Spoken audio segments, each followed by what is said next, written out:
Tomo Aizawa, a tomboy, tries but fails to reveal her feelings to her childhood buddy Junichiro Kubota. Later, after seeking counsel from her closest friend Misuzu Gundo, Tomo attempts to improve the way she communicates with Junichiro, but instead, they quarrel. Junichiro and Misuzu both forget their umbrellas and wait for Tomo to accompany them home. Junichiro yells at Misuzu and tosses her into the rain when she taunts him, before he and Tomo leave together at Misuzu's request. Tomo flees as Junichiro approaches to save her from getting wet, and he does the same when he notices her damp clothing.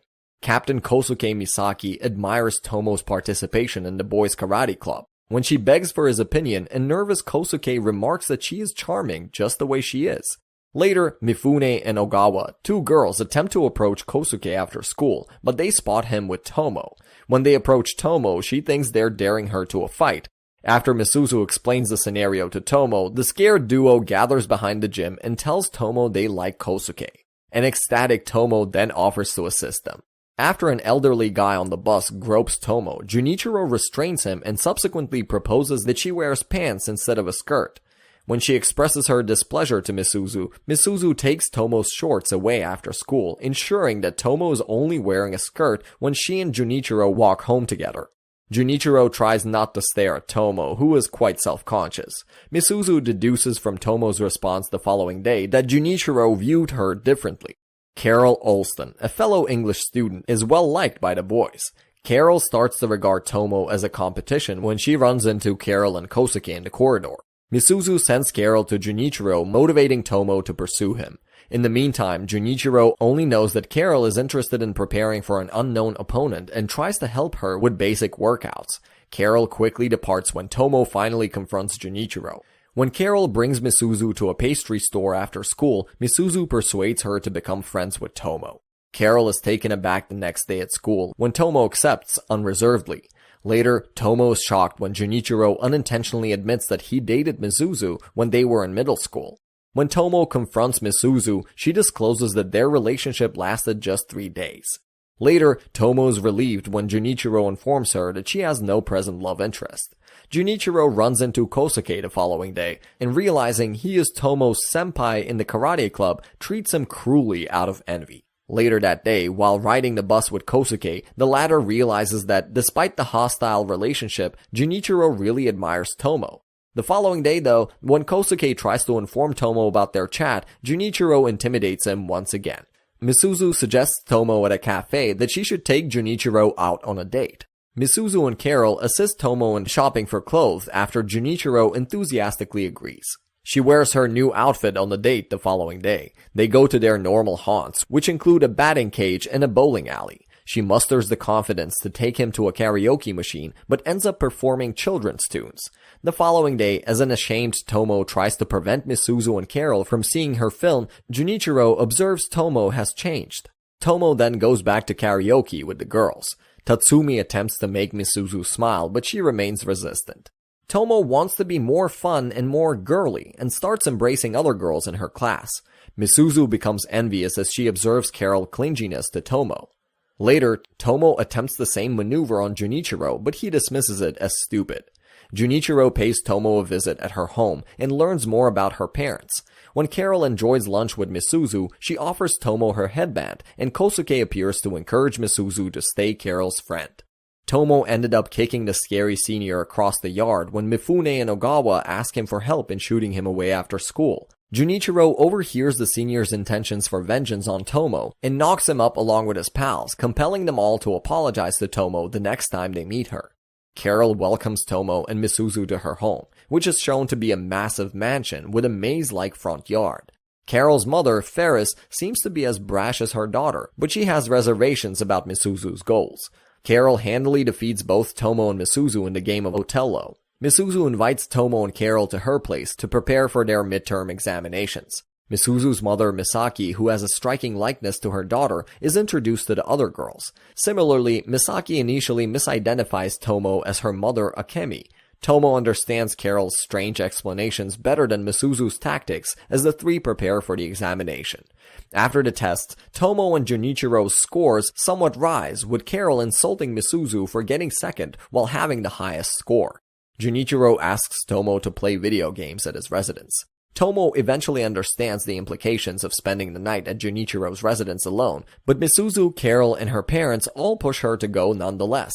Throughout the night, Tomo tries to reconcile her new emotions for Junichiro with their exciting relationship, but the following day at school, they feel close together.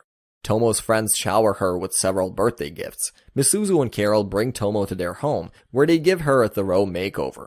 They then force Tomo to purchase ice cream at a nearby convenience shop while still dressed up. Tomo is mortified after encountering Junichiro in the same shop, and she falls over her new high-heeled shoes on her way out.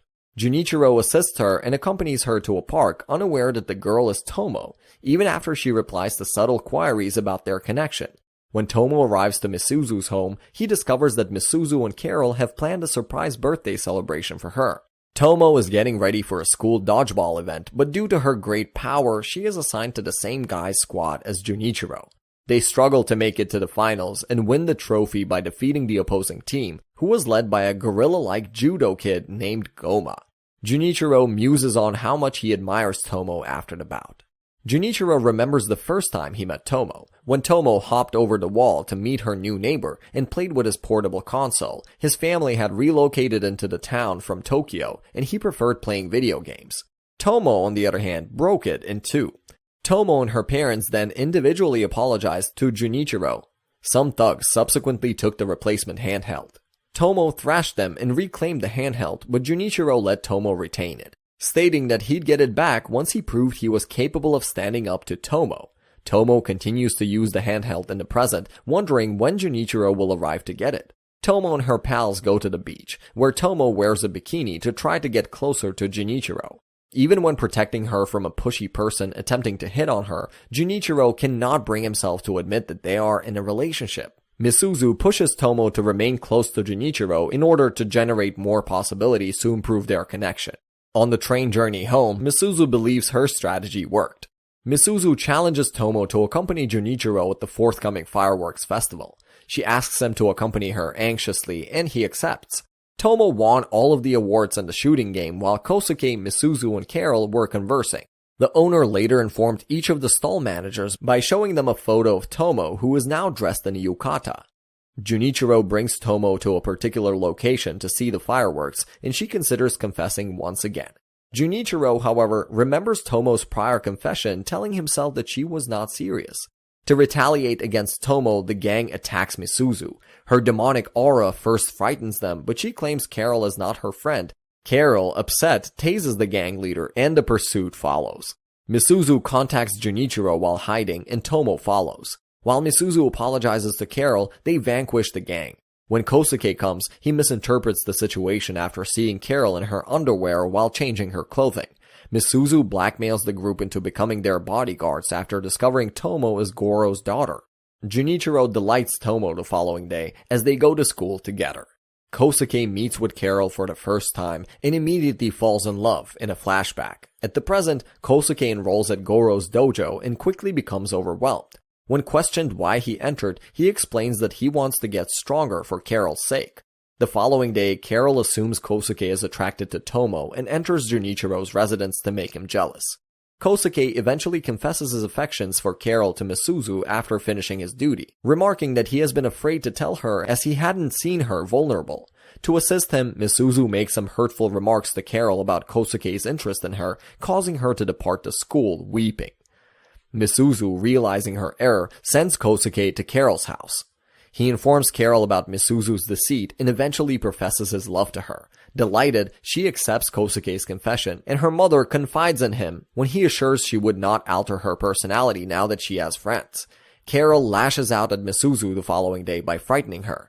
Junichiro and Tomo are excited to take part in their school's marathon.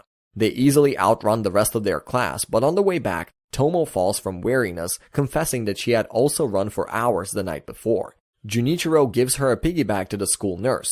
Tomo ultimately persuades Junichiro to carry her once more so that her mother may drive her to the hospital. When Junichiro subsequently visits Tomo, she offers him his old handheld, indicating that he has now come up to their physical prowess, recalling his friendship with Tomo and Misuzu.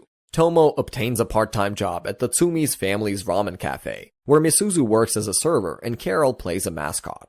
Misuzu and Tomo are both surprised to meet Junichiro, but Junichiro's comments cheer Tomo up. At the conclusion of the weekend, all 3 girls get bonus money for their outstanding performance. Tomo spends the money for Junichiro's birthday gift and cake. Junichiro proposes that they eat it all at her place. When Tomo seeks advice from Misuzu on how to approach Junichiro, she throws a trap for him to tumble off the stairs and get caught by Tomo. He, however, dodges at the last second and collides with Carol instead. Misuzu begins to feel bad over interfering with Tomo and Junichiro, so she takes many sick days. Tomo chooses to take the lead and go to Misuzu's house to bring her a copy of Cinderella's script for their class play. Misuzu shows up the next day, angry that Carol put her in the lead role without telling her. Tomo was cast as the prince, and Carol was cast as the bad stepmother, but the best role went to Junichiro, a tree. Misuzu enjoys her performance when she gets close to Tomo during the play. Junichiro and Tomo dance together near the campfire after the festival, and he indicates strongly that he likes her. Tomo, on the other hand, flees, and during the next few days, she hangs out with him regularly, but becomes agitated when Junichiro brings up the matter again. Junichiro confesses his feelings for Tomo to Kosuke at school, who pushes him to confess to her. Before doing so, he summons Misuzu to apologize, but she instead cheers him up, lying to him that she has never been in love with him in the first place. He invites Tomo to the roof, where he expresses his sentiments again, prompting Tomo to hit him for being unaware of the effort she has made for him. However, as Junichiro maintains his balance after the punch, she flees again, humiliated. She approaches Misuzu and Carol for assistance, and Misuzu pushes her to pursue Junichiro, knowing that their feelings are mutual. She does so, and on her way home, she takes his statement at the temple stairs after he tells her that they will stay as close as they were before, which makes him very happy. Misuzu and Carol advise Tomo to take Junichiro to a romantic movie for Christmas, in order to make him a little nervous. They watch the film, but the couple in the film does more than simply kiss, which embarrasses Tomo. They share Christmas gifts after the movie. Tomo then extends an invitation to Junichiro's house. Tomo rages at Junichiro after a lengthy, uncomfortable pause, stating that she came to kiss him, but he explains he feels bad doing so, admitting he requested her parents for their consent, but was forbidden from dating her until he vanquished Goro. They return to school following New Year, and Carol and Misuzu question Tomo for abandoning them, prompting her to disclose what happened. Meanwhile, Junichiro has issued a challenge to Goro. During karate practice, Tomo understands he needs her help, so she rushes to his rescue. The injured Junichiro regains his strength and strikes a devastating blow on Goro, breaking his nose and winning the bout. He officially asks her to be his girlfriend after the match, which she happily accepts by kissing him. And on this wholesome note, our recap comes to an end. Thanks for watching. Drop us a like and subscribe to Anime Soreo if you want to find more awesome animes like this to watch on your feed. Press that bell icon too so you never miss an upload from us. With that said, we'll see you in the next one. Peace!